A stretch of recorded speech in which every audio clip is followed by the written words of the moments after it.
हरलाल जाट की कथा। गांव बेरी, जिला झज्जर, प्रांत हरियाणा में एक हरलाल नाम का जाट किसान था जो धार्मिक प्रवृत्ति का था। उसका सर्व परिवार धार्मिक विचारों वाला था। भगवा वेश में एक व्यक्ति गांव बेरी की चौपाल में रुका। उसने कुछ दिन सत्संग किया। भक्त हरलाल जी ने उनका परिचय पूछा तो पता चला कि उसके घर पर कोई नहीं है। माता पिता बचपन में चल बसे थे। भक्ति के लिए घर छोड़ा है। भक्त हरलाल जी ने निवेदन किया कि आप हमारे घर पर रहो, हमें संत की सेवा मिलेगी, आपको भक्ति का पूरा समय मिलेगा। भगवा वेशधारी ने हां कर दी। भक्त हरलाल जी के 2 मकान थे। एक में स्त्रियां रहती थी, दूसरा कुछ दूरी पर था जिसमें पशु बांधते थे, तथा पुरुष सदस्य रहते थे जिसे घेर या पौली कहते हैं। इस पौली के ऊपर एक चौबारा था। उसमें उस साधु को रहने के लिए आग्रह किया। पूरा परिवार उसकी सेवा करता, दोनों तीनों समय भोजन कराता। कुछ वर्षों के पश्चात वह संत शरीर त्याग गया। उसका अंतिम संस्कार करके उसकी यादगार अपने खेत में बना दी। श्री हरलाल जाट जी बैलगाड़ी के द्वारा व्यापारियों का सामान एक मंडी से दूसरी मंडी में किराए पर लाता ले जाता था। जैसे वर्तमान में ट्रक या कैंटर आदि से भाड़े पर माल एक मंडी से दूसरी मंडी में लाते ले जाते हैं। सन 1750 के आसपास का समय था जब बैलगाड़ियों द्वारा शक्कर, बूरा, चावल, गेहूं, ज्वार, गुड़, बाजरा, गवार आदि आदि को भाड़े पर ढोते थे। बेरी से नजफगढ़ की मंडी का रास्ता गांव छुड़ानी से होकर जाता था। श्री हरलाल जी का एक बैल गोरे रंग का था जो कामचोर था। गाड़ी में चलते चलते कुछ देर बाद बैठ जाता। उसको डंडों से मार पीट करके उठाया जाता। कुछ दूरी पर फिर बैठ जाता। यह सिलसिला चलता रहा। एक दिन गर्मियों के मौसम में सुबह के लगभग 4 बजे श्री हरलाल जी नजफगढ़ की मंडी से गाड़ी भरकर लौट रहा था। गांव छुड़ानी के पास एक कुएं से कुछ दूरी पर वह बैल बैठ गया। हरलाल जी उसको डंडा मारने लगा। उस कुएं पर गांव छुड़ानी के संत गरीबदास जी स्नान कर रहे थे। उन्होंने कहा कि हे हरलाल, मत मार, गऊ का जाया है। संत गरीबदास जी जाट किसान थे। साधारण वेशभूषा जो हरियाणा की थी, धोती कुर्ता पहनते थे। हरलाल जी बोले, भाई, इसने मेरा खून पी रखा है। आधा मील चलता है, बैठ जाता है। संत गरीबदास जी उस बैल के पास गए और उसके कान में कुछ बोला। उसी समय वह गोरा बैल तुरंत खड़ा हो गया। संत गरीबदास जी बोले, अब यह बैल ठीक चलेगा। श्री हरलाल जी को विश्वास नहीं हुआ। गाड़ी लेकर चल पड़ा। वह गोरा बैल दूसरे बैल से भी तेज गति से चलने लगा। छुड़ानी गांव से बेरी तक बैठा भी नहीं तो श्री हरलाल जी के आश्चर्य तथा खुशी का ठिकाना नहीं रहा। उसने घर पर अपने परिवार वालों से बताया तो उनको भी यकीन नहीं हो रहा था।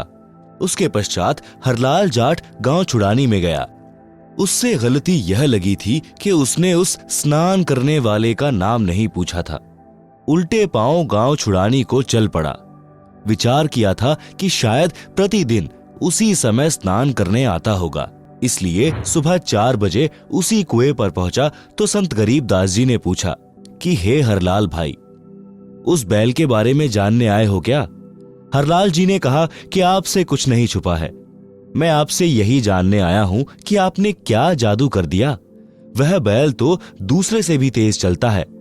संत गरीबदास जी ने पूछा कि यह बता, आपके चौबारे में एक साधु रहता था, उसका क्या हाल है? मैं एक दिन उससे मिलकर आया था। उस दिन आप गाड़ी लेकर कहीं गए हुए थे। हरलाल जी ने बताया कि वह तो 4 वर्ष पहले चोला त्याग गया। उसकी यादगार यानी मेंढी भी बना रखी है। संत गरीबदास जी ने कहा कि यह गोरा बैल वही पाखंडी बाबा है। मैंने उससे ज्ञान चर्चा की थी। उसको समझाया था कि आपकी भक्ति गलत है। आप भक्ति भी नहीं करते हो, खाते हो और सो जाते हो। परमात्मा के दरबार में जब लेखा होगा तब आपको पता चलेगा। जो खा रहे हो यह देना पड़ेगा। गरीबदास जी कहते हैं, गरीब नर से फिर पशुआ कीजे, गधा बैल बनाए, 56 भोग कहाँ मन बोरे, कुर्डी चरने जाए। गरीब तुमने उस दरगाह का महल ना देखा, धर्मराज के तिल तिल का लेखा। परंतु वह नाराज हो गया और बोला, तू गृहस्थी है, मैं बाल ब्रह्मचारी हूं, आप जाइए, एक साधु को शिक्षा देने आया है। कबीर, राम नाम से खिज मरें, कुष्टी हो गल जाए, शुकर होकर जन्म ले, नाक डूबता खाए। भावार्थ, कबीर जी ने कहा है कि अभिमानी व्यक्ति राम नाम की चर्चा से खिंच जाता है, फिर कोढ़ यानी कुष्ठ रोग लगकर गलकर मर जाता है। अगला जन्म सुअर का प्राप्त करके गंध खाता है। सुअर की नाक भी गंध में डूबी रहती है।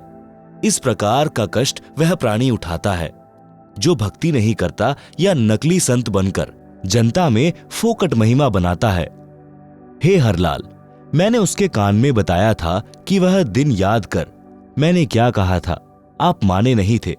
हे जीव, आपको इस किसान का कर्ज उतारना पड़ेगा। लठ खाकर उतार, चाहे राजी खुशी उतार, वैसे पीछा नहीं छूटेगा। उस बैल शरीरधारी नकली बाबा के बात समझ में आ गई है। यह पहले किसी जन्म में परमेश्वर कबीर जी का शिष्य बना था, परंतु फिर गिरी पंथ में चला गया था, जिस कारण से यह सुमार्ग त्याग कर जन्म मरण का कष्ट भोग रहा है। अब यह कभी नहीं बैठेगा। हरलाल जी गरीबदास जी के चरणों में गिर गए और कहा कि हे संत महाराज, मुझे अपना शिष्य बना लो, मैं तो घर बार त्याग कर आपके साथ रहूंगा। मेरी तो आंखें खुल गई। भक्ति बिना जीव कितना कष्ट उठाता है। संत गरीबदास जी ने यह वाणी बोली, गाड़ी बाहो घर रहो, खेती करो खुशहाल, साईं सिर पर राखिए सही भक्त हरलाल। भावार्थ, परमात्मा प्राप्ति के लिए घर त्यागने की आवश्यकता नहीं है। अपना खेती का कार्य तथा गाड़ी बहाने यानी ट्रांसपोर्ट का कार्य खुशी खुशी करो। घर पर रहो, परमात्मा की भक्ति जो मैं बताऊं वह करते रहो, आप सही भक्त कहलाओगे। गरीब, नाम उठत नाम बैठत, नाम सोवत जागरे, नाम खाते नाम पीते, नाम सेती लागरे।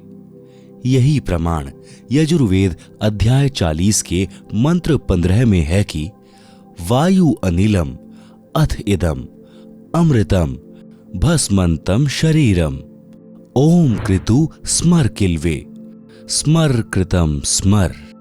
भावार्थ, संत गरीबदास जी ने कहा कि जो सत्य साधना के सत्य मंत्र मैं आपको दूंगा, उनका जाप खाते पीते जागते समय यानी सुबह सोकर उठो कुछ समय जाप करो, सोने से पूर्व कुछ समय जाप करो, बैठते समय फिर उठते समय परमात्मा का नाम जाप करो। इस प्रकार घर का कार्य भी होता है, स्मरण भी। जैसे गांव में देखते हैं कि लोग सारा सारा दिन ताश खेलते हैं, हुक्के पर वक्त जाया करते हैं, राजनीति की बातें या किसी व्यक्ति की निंदा की चर्चा या सांग सिनेमा देखने में समय नष्ट करते हैं। उस समय को परमात्मा की भक्ति तथा सत्संग चर्चा सुनने में सदुपयोग करें तो मोक्ष संभव है। श्री हरलाल जाट जी दीक्षा लेकर घर आया, घर वालों को सब बात बताई। उस नकली बाबा की यादगार यानी समाधि तोड़ फेंकी और पूरे परिवार को छुड़ानी ले गए। संत गरीबदास जी से दीक्षा दिलाई, अपना तथा अपने परिवार का कल्याण कराया। संत गरीबदास जी के आदेश से उस गोरे बैल को कभी गाड़ी या हल में नहीं जोता, उसको सब पशुओं से भिन्न कमरे में बांधकर अच्छा चारा खिलाया। संत गरीबदास जी ने बताया कि यह भक्त था, कर्म बिगड़ने से पशु बना है, इससे काम न लें। वह बैल 5 वर्ष जिया। भक्त हरलाल जी ने उसकी भक्त मानकर सेवा की। परमात्मा कबीर जी ने अपने भूले भटके भक्त की पशु जीवन में सहायता की। उसको फिर कभी मानव जन्म मिला तो और आगे उसके भाग्य में कोई पूरा गुरु मिला तो मुक्ति है, अन्यथा फिर 84 लाख योनियों में कष्ट तैयार है।